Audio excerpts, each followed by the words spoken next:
자, 민주당 돈봉투 의혹 관련해서 조금만 더 짚어보겠습니다. 자, 이승우 변호사. 예. 이 영장 내용을 보니까 윤관석 의원 지금 구속영장 청구가 됐는데 영장 내용 보니까 휴대폰을 교체하고서 검찰에 소위 이제 깡통폰을 냈다 이런 얘기가 있고 압수수색 전에 강래구 씨하고 수차례 통화한 이런 기록이 있다 이렇게 얘기를 하는데 자, 그러면 이런 부분들이 영장에 적시됐다라는 건 어쨌든 구속영장이 청구돼서 뭐 물론 국회의 동의를 얻어야 되겠지만 실질 심사를 받으러 가면 이런 부분들은 좀 불리하게 작용을 하나요? 어떤가요? 증거인멸 관련해서 영장 발부하는 데 굉장히 중요한 사유가 되지 않겠습니까? 해당돼서 진술 내용 자체를 그 시점에 맞춰서 다 삭제하고 깡통폰 냈다고 한다면 그걸 어떤 것으로 소명하고 밝힐 수 있겠습니까?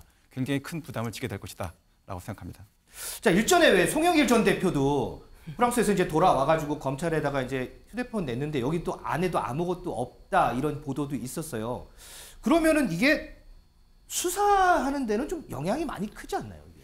일단 수사에는 영향을 줄 수 있겠지만 영장 발부에는 굉장히 악재다라고 보시면 될 것 같습니다. 해당 사안 관련돼서 구체적인 내용들을 공개할 수 없을 정도로 텅 빈 휴대폰을 낼 수밖에 없는 사정이 있었다는 점에 대해서는 상당한 소명이 이루어질 것이기 때문입니다. 자, 하나만 더 여쭤볼게요. 지금 검찰 안팎에서 돈봉투 의혹에 연루된 현역 의원들 검찰이 특정을 해서 모두 기소하겠다라고 이렇게 밝혔다고 해요. 자, 기소하겠다라고까지 얘기했다라는 얘기는 혐의 입증이 어느 정도 다 끝났다 이렇게 봐도 되나요? 공범간 진술 중첩하고 이정근 씨 녹취록, 녹취와 관련된 노트 기재 이런 것들이 중첩돼서 증거로 존재하기 때문에 실제 현재 주간지 중인 일부가 실명으로 다수의 국회의원과 다수의 당협위원장들 포함된 실명 기사를 언급한 상태에 있는 것으로 알고 있습니다. 이와 같은 정도로 혐의 사실에 대해서 보도가 될 정도 수준에 이르렀다고 한다면 반박이 민주당에서 나오고는 있긴 하지만 기소되는 데는 충분히 특정이 됐다라고 말씀드릴 수 있겠습니다. 자, 조기현 부의장님, 오늘 이제 한 보도가 이 의원들 실명까지 해서 보도를 했어요. 그런데 뭐 일제히 다 이거 허위 사실이다라고 이제 반발을 하고 이렇게 하긴 했던데 혹시 이과 관련해서 좀 속사정 아시는 부분들이 있으십니까? 당내에서는 또 어떤 얘기들이 좀 나오는지? 글쎄요, 뭐 자세히 들은 얘기는 없습니다만 일단 이정근 노트 정제적으로 쭉 기재된 노트의 실명이 등장했다는 것 자체는 뭐 상당히 불리한 상황이면 분명합니다. 그런데 네. 기재된 경위라든가 이 구체적 내용이 교차해서 이거를 보완할 다른 증거가 없다면 노트 기재 사실만으로 범죄를 단정하기는 어렵고요. 검찰 수사에서 이제 추가적인 그 노트 기재 외에 진술이라든가 뭐 다른 통화 내용이라든가 물증을 통해서 이게 뒷받침될지 여부를 좀 지켜봐야 될 것 같습니다.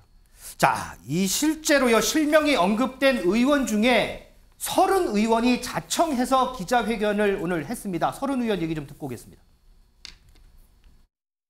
만약 정말로 그 노트에 제 이름이 있다면 명백한 허위 사실이고 모든 방법을 총동원해 거짓 폭로에 대한 죗값을 치르게 할 것입니다.